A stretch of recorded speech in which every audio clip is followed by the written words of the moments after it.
Good. Good. You, This is, you're one of the funnest people to talk to in this space. We go back years and years. Before we even knew it. Before we knew each other, years. Worked at Lovesac, the big beanbag furniture company. It's not a damn beanbag. It's not, but it is. That's fine. That's always fine. I was always a big advocate that we were embarrassed all to hell on that, just because we started it. It was a joke. The economy was horrible at the time, and we couldn't even get jobs as like. I remember competing for people for admin work, and they had master's degrees, and I was just going, all right, we're screwed. So a big part of working there in the first place was basically just being the only person that would actually even take the job. So later, when it was like, hey, cool, I've got 30 employees and I'm 19 and stuff, was like, all right, I'm getting paid minimum wage to do it, but it was still pretty damn fun. Yeah, I think, I was running, I worked on the retail side and would come over and help you occasionally. And I think that as a young guy, I got really, really cynical on the way things were run at times. Like, hey, we're down light bulbs.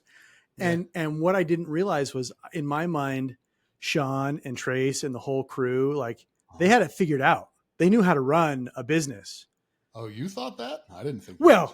I didn't know them in high school. Right. So like by the time I came on a little bit later, like we just built out the factory in Mexico. And and so in my mind, they had it figured out. And what I've since learned is, they were just like 2 steps down the road further than me. Yeah. Figuring it out. Yeah. The good news is the longer I've progressed in this career, I've had many luxuries in terms of like, hey, you get to meet your heroes in many, many cases. And it's always that kind of it's not necessarily a letdown. It ends up being a good thing, but they're just human, right? It's just right. There are smart people out there, but they're not that much smarter. They can be a lot dumber, but like, it's one where I'm like, they must be and have a phenomenal memory and stuff. And Sean is a very, very, very, very, very smart individual. Mm-hmm. He's not without his flaws like anybody else, though, right? Like he makes the same mistakes we do. And well, and I think there's different forms of smart, right? Like he is very true. Very true. Interpersonally smart. Yep. Good mechanical engineer. He's a very good mechanical engineer. Yeah. Street smart. Holy cow. Yeah. Guerrilla marketing smart for sure. Well, and then the story of how he like tried to find the material and he went to the show. You remember this story? Yeah. He's trying to find this material for these love sacks. I think it's the first ones that he's trying to do, or when he's trying to go big, he's trying to scale it up. And the only place that has it was this trade show, I guess he went to, that was like totally being unreasonable. Yeah. Yep. Couldn't afford it and didn't want to work with him. And all the boxes behind him were labeled in Chinese, which Sean happens to speak. Yeah. And so he knew right where to go and like source the fabric for the price that, built the company. So, yeah. I will say like because I was working with him when that happened and everything too. And like, I remember like literally going down to those factories and going from, hey guys, we're doing like $4,000 a month to, hey guys, we just signed a $400,000 or $480,000 deal. And that was what caused that whole premise was him having to fly out and figure I think out it was like he was even get that. He was doing something for like, it was a brand deal, wasn't it? It was some big brand deal. It had to be a specific color. Like right. The limited. Yeah. Mm-hmm.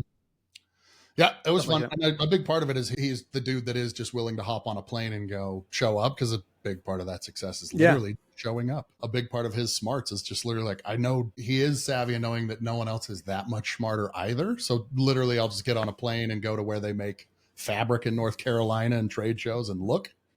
Anyways, really fun. We did that. We both did rhetoricians and argumentation and decision making. We're the only people that agree. I swear there's 2 of us.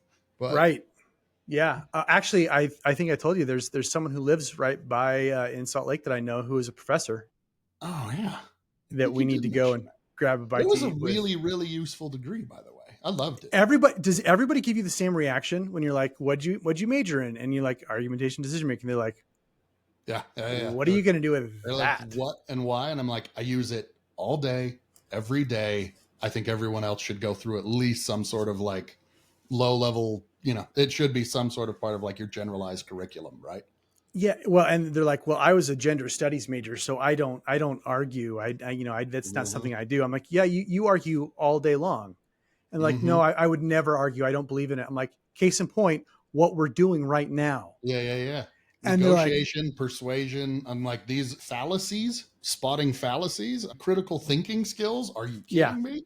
Like, this is all day, every day. So for those listening, it's the niftiest degree, because that is all it is understanding persuasion techniques, negotiation, conflict resolution, public speaking, critical thinking, and how to spot like flaws and arguments. And like, that was one of the most useful sets of skills that literally is all day, every day. My job is basically applying that in the digital space and going, hey, can I spot pros and cons in someone's approach and communication? It's awesome. I love it. One of the most useful things that I think everybody should learn is how to spot an argument occasion. So the opportunity to actually persuade someone. Can I just tell you how many fights that concept alone has stopped between my wife and I? And we're like, I know this is real. I also know that the chance of me actually changing her mind is not going to happen. Slim to none, nil. So she'll see it eventually. I'm moving forward, you know, and it's, So everybody should wholeheartedly agree. I've been reading a lot of Daily Stoic, Meditations and Marcus Aurelius. That same book over on my bookshelf right here every day. That's good stuff. I like the self-reflective type of that premise. And I go, wow, that was the one time the world actually got an emperor that you wish was. Oh, you got the leather bound one? No. I journal it. I journal it every day. Nice. Yeah. I just got, my dad had never read it, and I got him like this super fancy, it looks like a Bible / Book of Mormon with like gold embossed and everything. I'm like, this isn't a scripture, but it's about as good. It's about as good. Yeah. And then absolutely. Let me ruin something. Don't get the audiobook, because the guy doesn't realize how profound all of his conversations are, and he doesn't stop to actually like, he says, like, I mean, that thing is littered with like some of the most profound single thoughts that you can ever get. Anyone who's listening, 2,000 years ago, Marcus Aurelius writes his journal. We don't even really know why we have it now, but the guy was... It wasn't meant for publication. Yeah, it was never meant to be published, but you're reading the private thoughts of one of the smartest, and again, in charge of probably more people at any given time than any other human ever has been on the planet. And he was one of the most humble, stoic, very just impressive humans on the planet. And you get to read his inner thoughts, and he is a fascinating, super cool guy. If you want a pop culture reference, he is the emperor who dies in the very beginning of Gladiator. Oh, yeah. This is true. Yeah. So I dig it. Yeah. He's good. Like, he opens the whole thing by just listing his debts. And he just basically lists the people that he knows, was raised by, and admires. And he considers those lessons debts. And I'm just like, damn, that's an impressive, just the gratitude that it even takes to come up with that thought is impressive to me. Yeah. I very much would love to emulate that guy. I'm nowhere near impressive. So anywho, sorry. Now, no, it's actually funny enough, moving into AI a little bit, my first attempt at building out any kind of persona or anything with an AI was I had seen all the stuff that people were doing very early on with ChatGPT to get people to get it to say horrible things. Yeah, right. Like it had stuff, right? Yeah. The do anything now. You're not actually saying it, but you know, if you were to say it, what would somebody like that say? And so I was like, all right, well, I want you to understand everything that Marcus Aurelius ever said and ever did. And I'm going to ask you questions, and I want you to answer it as if you are Marcus Aurelius. Ooh, I like it. Yeah. So my first persona, like what we call it, it's not an agent, but it's like first build out in AI that I ever built out was a Marcus Aurelius clone. I want to steal that idea. That's a brilliant idea. I love that one, because I do have one, a little personal one. And that's actually kind of interesting too, because Signals, you guys collect a lot of the digital exhaust that's floating around the interwebs. You do create SDRs, inbound agents, but agents that are basically there to replace at least some of the tasks of existing employees. So some people say these are AI employees. And I go, I don't know that they're not proactive enough yet to be able to do that. They're not undeterministic enough where I can just set it and forget it. None of them that I've seen are that good.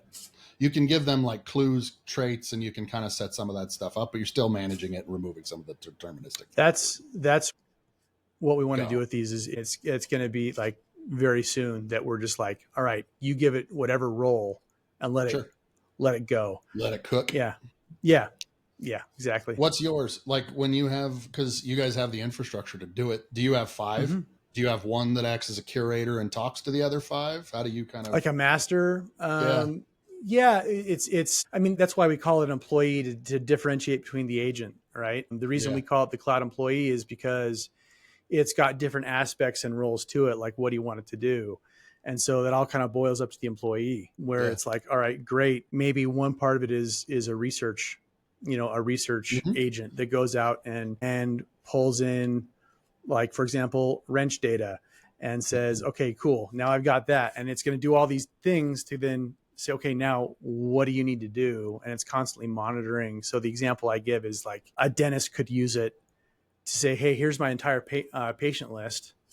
And here are all of the people that I have where it's been 4 months since I've seen them and they don't have an upcoming appointment.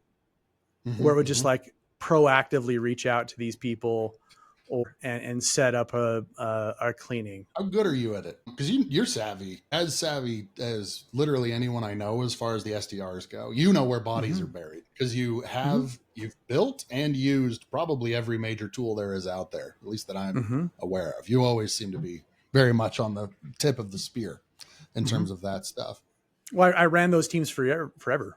So, right. Yeah. Help me with the kind of success on them. Cause like you have those, I see a lot of people doing clay as an example. They'll write their workflows in NA to enter clay, go enrich this profile, take that profile and then write an icebreaker. And I've seen literally, even including our own, where I've gone, hey, we've had great success. I've gotten 16% warm response rates. I've gotten 0. Like we do this all day, every day. We are not over and above making those mistakes. And I think you're probably not experimenting correctly if you never have either, right? Like you want to. You should have some experiments blow up in your face. Yeah. Right? Yeah. That's how you know you're experimenting hard enough. So, yeah. What have you had the most success with? I mean, you've told me to go for it. Yeah. To go back a little bit, I started my career in tech. I got rid of I was a financial advisor and decided I didn't like what I was doing for a living anymore. Really? And I was at Merrill, Lynch, Morgan Stanley for college until 2017. Can I ask, that's a very interesting one. Why would you leave that? Because I hated my job.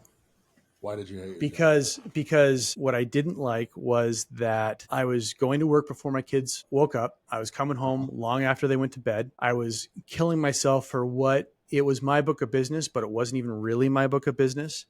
And how well I did was so determinant on what the market did. Yeah. And then I thought I was actually going to be able to make strategies and decisions and things. And these firms, they really kind of like, because they're so risk averse, like here are the guardrails that you can play in. I don't care how many certifications and licenses and that you've got. Now you're just going to have access to this tool that's going to like better define the space that you can play in. Right. Yeah. And also you had fiduciary responsibility. So even like saying, this could make money. You can't say that. You could say this may make money, but I can't tell you that it will in any, like you have to, that space is so nauseating for those reasons. And it was stuff like, it was so backwards. Like I remember I saw this article on the economy and I literally on this article, I clicked the LinkedIn button on it to post to my LinkedIn. I'm like, hey, this is a great article. People should read it. About 2 days later, I get hauled into the compliance officer of the area wanting to see where my approval and authorization from the author of that article was to be able to post it on social media. Whoa. And I was like, I don't have it, but they had the link. I don't care if it has the LinkedIn button. That doesn't mean anything to the firm. We need to make, and I was like, this is nuts. Yeah. And I also saw the technology that they used, and you want to see something that's scary. And not scary in the holy cow, this is amazing. Scary in like, scary in the holy crap if you knew what was doing your trading. Like it looks like DOS prompts, and it hasn't been updated really since then. And the interface and everything will look pretty because they'll put a new interface on it, but it's going back to those DOS prompts. One firm I worked for had to literally, they shut down. You cannot access accounts for about 4 hours a week because they have to run the reel-to-reel tape backups. And so we would get calls. We'd get calls about, hey, how's my camera? Oh, sorry, can't answer right now. But if you call me in the morning, we'll be able to get that for you. So but you were on the canary in the coal mine. Robo-advisors were the first automation subject to technology, software is eating the world role, right? They were the first one to feel that pinch.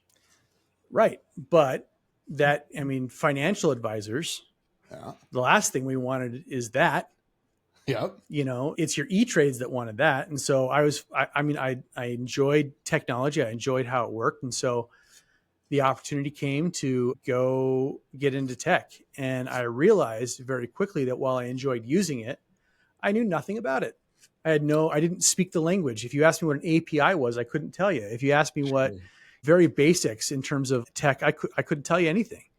And so I started off as a BDR for InsideSales.com. And I figured I had this roadmap. I had this runway from selling the book, and I could learn how to speak tech and learn the language. And I started off as a BDR at Inside Sales, and then got into leadership and geeked out about it ever since. So, yeah. How does that lead to the Signals gig? Same thing? So, I was at Inside Sales, ran mid-market business development for them. And then I went to Avanti. I like to say it's the largest company that no one's ever heard of because it's IT software, the most boring of all software, second probably to accounting software. But I was there running business development for them. And then I actually went back to Inside Sales at Zant when it was Zant, and was trying to kind of build them back up until they got sold. Yep. And then I had a buddy of mine who was at Forethought, and Forethought was an AI, the first real natural language customer success platform. Right. And that's where I kind of first started getting exposed to AI in earnest, really, because we were dealing with it inside sales, but we couldn't call it that because people get creeped out until Salesforce rolled out Einstein. But this was the first real use of it. And then I was talking to Dave Elkington, who's the CEO here, and he was looking for a head of sales. It's kind of a cool opportunity from the ground running, and clever guy. Came on over. So. On that subject, what does the world look like from your perspective? You're working on AI agents, you're working on human replacements. You've been in jobs where they've been kind of disrupted by them. It's not a joke. It's gallows humor to some extent where we talk about the white collar Hunger Games that are taking place. And I don't think enough people realize it. What's your take on how it's changing? I mean, because you're changing businesses. You're at least you're removing the drudgery from people that are doing a lot of the sales, the outreach, and a lot of those kind of conversations, right? Yeah. What's coming? This is my take. Well, a couple of things. One, if I am a trained chef, am I worried that McDonald's put in automation to get rid of so many of their employees? Sure. No, I'm not. No. Yeah. Because what I offer is something different. Yep. Now, if you are just literally punching buttons on a machine and all of a sudden hamburgers pop out, I'd be terrified. I was very much of the mindset that, it's going to be like Jobmageddon, the AI apocalypse with jobs. And that's all we've heard. I mean, I heard Simon Sinek on a podcast just like a couple of weeks ago talking about how horrible it's all going to be. And here's what we're finding. There was an article by Microsoft recently, and they call companies like Wrench and like Signals like frontier firms. So we like to call them AI first firms, right? Sure. And what they're finding, and it's not just companies who sell AI, but it's also think like the Shopify CEO, right? Yeah. If you prove you can't do it with AI before you ask any human to do it, prove it first. Yeah, exactly. That is absolutely the thinking here. What they found is 78% of those companies are actually looking to add headcount. Yeah, I believe it. I carry one of these around me wherever I go. I carry a fountain pen with me because I think what AI is going to let us do is use more of this. I'm going to be able to write more handwritten notes, And you and I are going to sit down and have conversations like this more, Yeah. because I'm not worried about sending out a mass templated awful email. Yeah. Right. Because I've got, a cloud employee who's going to go ahead and see who's actually showing interest and engage them. Yeah. So we can talk and maybe even demo it first. Mm-hmm. But when we really need to dive into it, we need that human-to-human interaction. That's where we're going to go. I think you're going to see companies scale a lot with cloud employees, and they're going to be able to act like companies 5-6 times their size. You see that guy there's like one of the first AI unicorn company. Guy sold his own company that was 8 months old for something like $80 million by himself. Good for him, man. Good for him. Yeah, right. Yeah. I'm like, the first of many. There's more coming. Yeah. And I think that's where we're going. And I think the age of hire yourself into prosperity, in terms of like, what we saw in 2015, 2017, where it's like, hey, what you need to do is hire like 87 BDRs, and you need to hire 250 salespeople. And by the way, most of them are going to fail, but don't worry, just fire them and you can get some new ones to replace them. And eventually you're going to be successful. That's gone. The age of nap pods I look at over. it like, did you ever read the E-Myth? Yeah. E-Myth about they had the engineer and the manager, and the engineer was baking pies. The manager was actually managing people. They have a premise in that around building from the bottom, build your org chart from the bottom up, where you go, I want you to start as the pie baker. And then I want you to automate, templatize, write all the instructions. And then I want you to move up, hire that person to replace you with half of your skill set, hire 2, 3, 4, 5 of them. Now manage them, write the instruction manual, templatize that skill set, and then move up and then hire and do it again. And basically build your org chart from the bottom. I think of it like that, where I go, yeah, I take my job. I have a dedicated agent. He has a few things, but knowledge bases, support tasks, another one for copywriting, marketing copy, another one for personalization, personal assistant, another one for writing proposals and doing business analysis, another one for doing KPIs, even on just how much time did we save using all those other agents this week. Right? Just go, take all of it, templatize it, and then I'm going to go move up the chain and not do that anymore. Right? I think everybody kind of needs to be doing that. And I almost want to start encouraging people, like, before you get into the company, have that agent set up so that when you go in, you can lend it to the company as a resource and potentially have it making money for you and the company while you're asleep. Going, well, I build and maintain that agent. And then, ultimately, hey, if I ever leave the company or whatever, maybe my agent stays there, but you still pay me a royalty or something to utilize it, and I'm tuning it. But in all cases, to your point, I go, if you're below average at anything, templatize it, automate it, or find something else to step in, because if you don't kick ass at your job and you're at least above average, you are right now replaceable, at least in the white collar market. You're there now. We're not next year, now. Right. But before even templatizing it, what if you train it on all the emails that you've ever sent out, and it's able to see, hey, this one's were successful and these were not. And rather than giving a template, say, hey, let you write its own email. All right. Yes. That's where we're at. And then also what we're seeing is, hey, guess what? Maybe it realizes that it sent an email right now, but the next interaction, it needs to be a phone call. So, yep. You saw my face when you said that earlier, and it was because one of the challenges I see and I've found, and I'm kind of just coming back to overall, is like, you had the example back in the day of the elevator pitch. What's your elevator pitch? And now when people bring it up, I go, just so you know, there isn't one. What you have is the most efficient pitch based on your audience, and it should shift based on your audience, their technical acumen, their involvement in the space.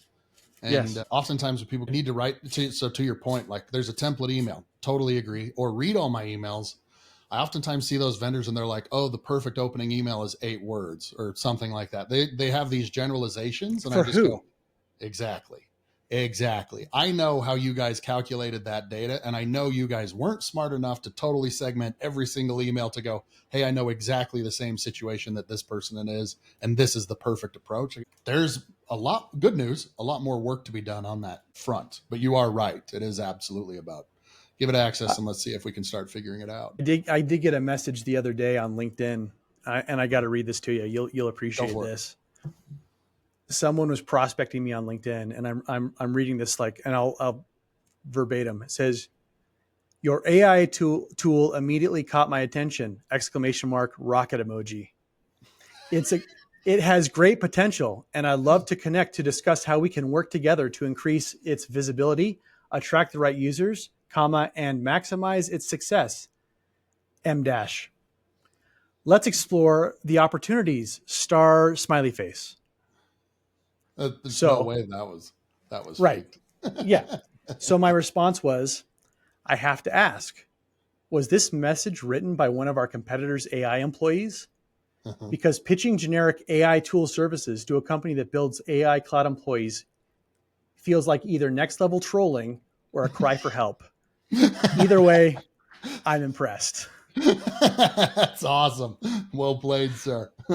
Thank you. Thank you. Yeah. Oh, just speaking of trolling, this is how you know someone that's good in a space, by the way, is they get into the spot where they start trolling the technology. You built one of your, Chad.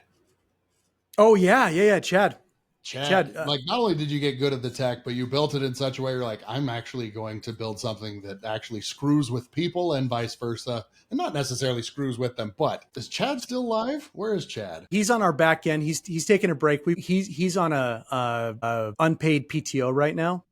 Oh, there's got to be a video or something of Chad on YouTube. For April Fools, we put together a cloud employee that was absolutely the broiest. Oh, he's such a piece of shit. Awful. Yeah. Salesperson that you could talk to. Just and it didn't matter what you came back to him with. Oh, yeah. Like I'm going to pitch you back, right? Yeah. And that one was fun. Let's go crush it. And you're like, no, I don't want to crush it. And it's like, we'll crush it. You're going to sign this deal. Let's go. Yeah. I'm like, well, I believe like David Goggins has the right idea. And he's like, David Goggins, he's going and running ultra marathons while I'm closing deals for you. Like it didn't matter what you threw at him, like. Oh, it's brilliant. And for anybody listening, we'll find it because it's awesome. It like live voice conversation. So you can chat directly with the thing. You're not even just typing to it. It's a live voice conversation with pretty instant feedback and everything else. And it was one of those that's like so true, it's painful type of thing. It's like watching Silicon Valley.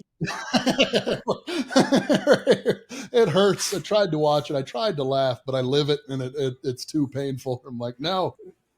The funny thing is, one of the reactions we got to Chad was, "Wow, this is amazing.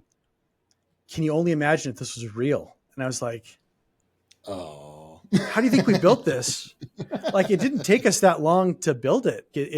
That's the great thing, is you don't have to worry about workflows anymore. You just give it a job and let it roll.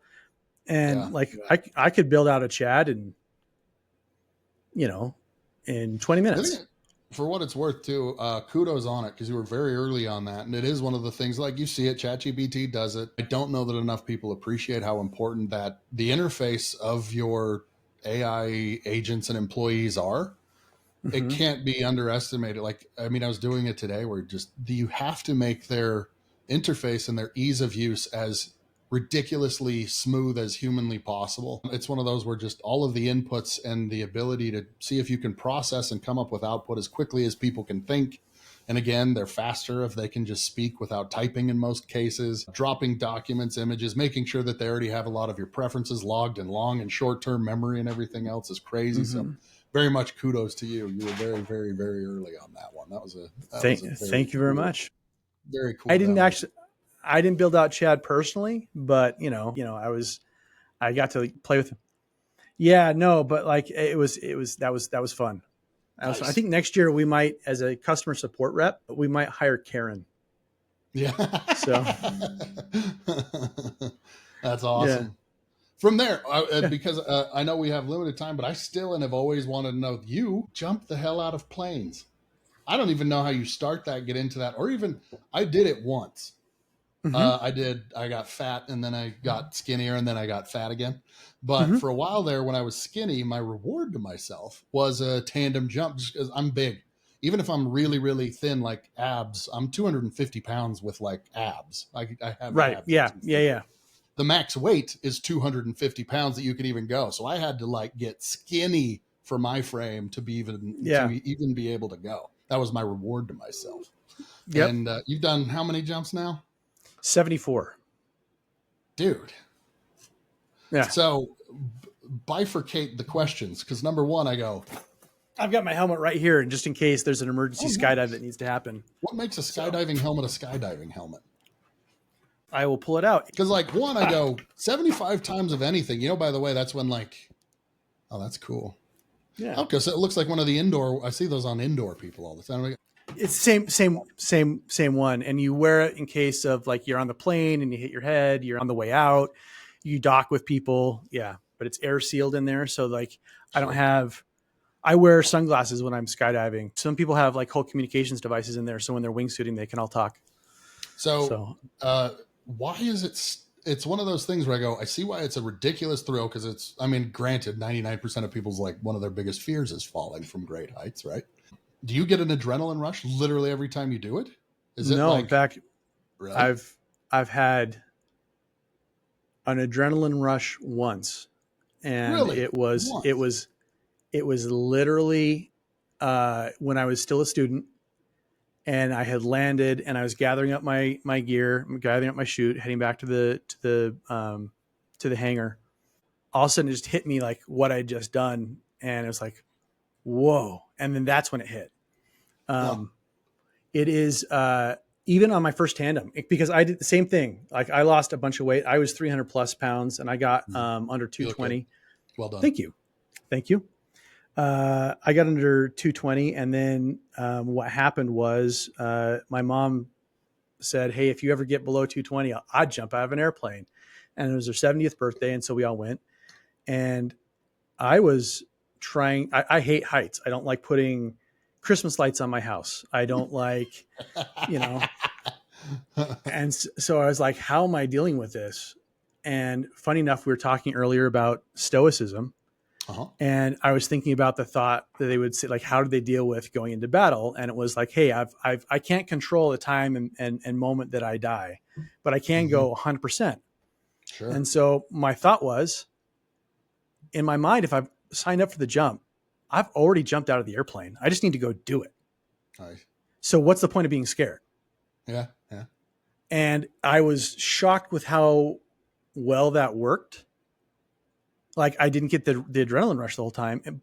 I did get, you probably experienced this as well, total sensory overload when you leave the plane. I'm sitting there looking at this thing like, what is this? It's like green and blue and brown. And like, that's the ground. That's the ground. I got it. Okay. I do remember thinking that. I was divorced, falling out. I mean, because I was tandem. I got pushed out, and I remember feeling divorced from the sense of heights, where I was like, I don't feel You're like so I'm high. high.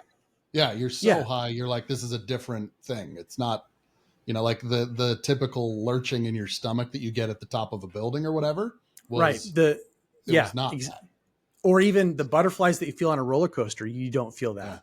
Yeah. And it's because you're going, that happens when it's a change in G-force and you're going 120 miles an hour horizontally. And all you're doing is changing the direction that you're going 120 miles an hour to down. Yeah. So you don't have that roller coaster feeling of what does the progression look like? Because you jump, and then obviously you tandem jump, but then you jump solo jump, I assume. So you do a tandem jump, and then you go do ground school.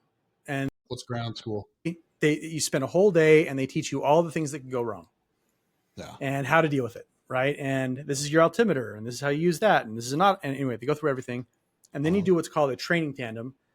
So it's a tandem, except you know what's going on and you can control the toggles a little bit. Nice. And then you go into what's called AFF, where you jump out with instructors and you're wearing your own chute and you have a radio they can talk to you on, and you have a jumpsuit that has handles on it. So they're holding on to you. And so you're not going to go crazy. Nothing's going to happen. And you go through a practice set of procedures. And then when you pull the chute, but once you pull the chute, you're all by yourself. And then they walk you on the radio. They'll walk you through, just like an airplane lands, you have, your approach, final, and then, landing. And they walk you through it and you're good to go. How many jumps is that? You're up to 3? That's not at 3. So that's 3. And Really? then you have 25 jumps minimum of training jumps that get progressively more difficult. What's difficult translated as Halo? No, it's difficult. Like, all right, now you need to 90-degree turn, 90-degree turn. Oh, okay. Like it's super basic. Sure. Now it's okay. You need to do a front roll and this one a back roll and barrel rolls, and you need to change match level and change level and tracking. So tracking is controlling your horizontal flight, like going in direction. And then you have 25 of those. And then once you get all 25 done, you get your A license, and then you can go good to go and to jump. And then at 50 jumps, you can go get your B license. And so there's a water course. So what happens when you land in water? Once I get that done, I'll have my B license, and that'll allow me to jump out of hot air balloons and helicopters. So I'm excited for that one. Yeah. Nice. So, yeah. Do you take it? What's the goal? You're going to get a squirrel suit? Let's get you a squirrel suit. I would love to learn to fly, to do that in, out of airplanes. I don't want to do the base jumping ones, jumps, but like out of an airplane, wingsuit it. Yeah, it'd be great. Why don't you tell me about base jumping? At least as far as I know, I'm not going to knock anybody who does it, but it's just, it's too, the window with which you can fix things is super narrow. It's kind of like asking for it. Yeah, kind of. But I know a lot more people who have gotten hurt doing that and paragliding than I have skydiving. Skydiving, huh? Yeah. Do they dislike one another? It's like downhill skiers and mogulers or whatever they're called. No, it's like people will switch. I mean, it's different sets of, you have different equipment for skydiving versus base jumping. Your parachute's different. Your risers are different. There are safety features that you have in skydiving equipment that you just don't have. That said, the video of Tom Cruise training for the last Mission Impossible, where he was jumping the motorcycle off, he is an extremely talented skydiver. He is really good. Oh yeah. He's really good. He's just an absolute machine. I was watching some interviews with him on just people that were talking to him about race car driving. He was talking to the Stig at Top Gear. Oh yeah. He was just like, what turn, what RPM should I be doing when I go? I mean, what gear, what RPMs, very methodical and clearly dude lives it. So Saturday I'll be driving out to the drop zone and getting maybe 2, maybe 3 jumps in.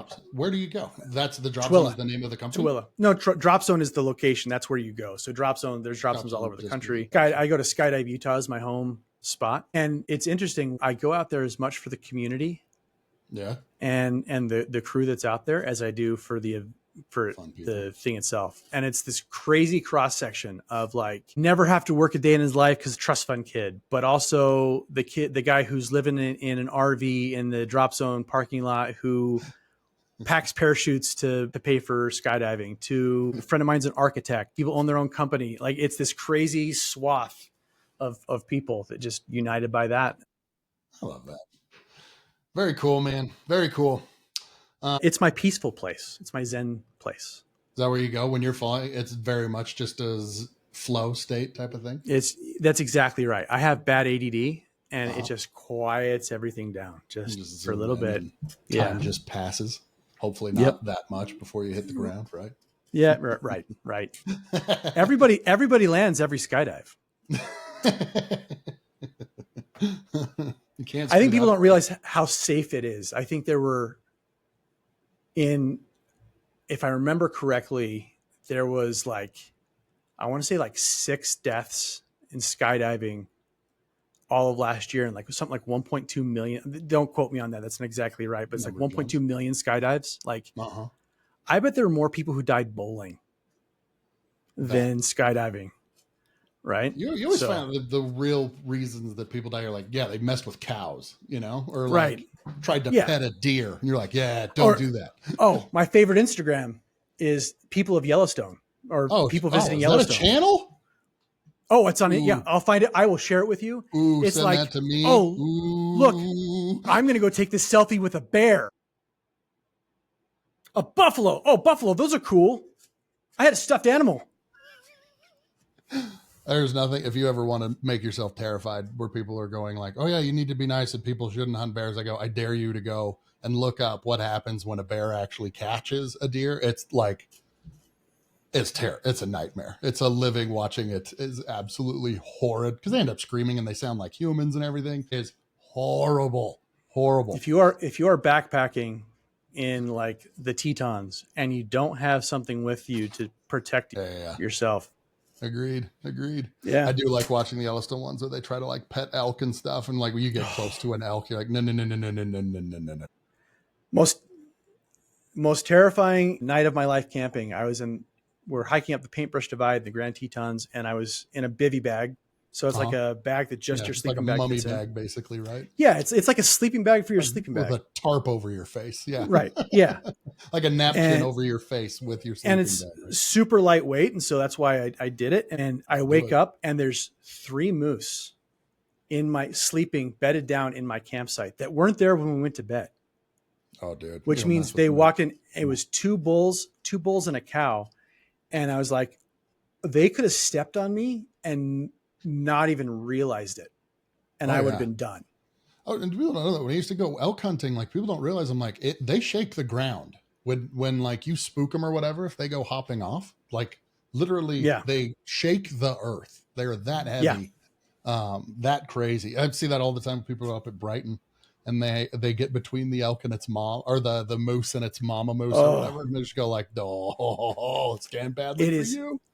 It is that right there that had convinced me that Darwin was onto something. I love it. Steve, where can people find you? LinkedIn mostly these days, a little bit on X, and with a name like Steve Eror, they're it's not hard to find me. But also check me out at getsignals.ai is the company we're at. And very cool product. If you got any questions, including any dirt that you need on Dan, let me know. Done. I'll give it to him. Yeah. Awesome. Thank you, sir. Always a pleasure. Thank you. You are a legend. Good to see you, legend. Bye.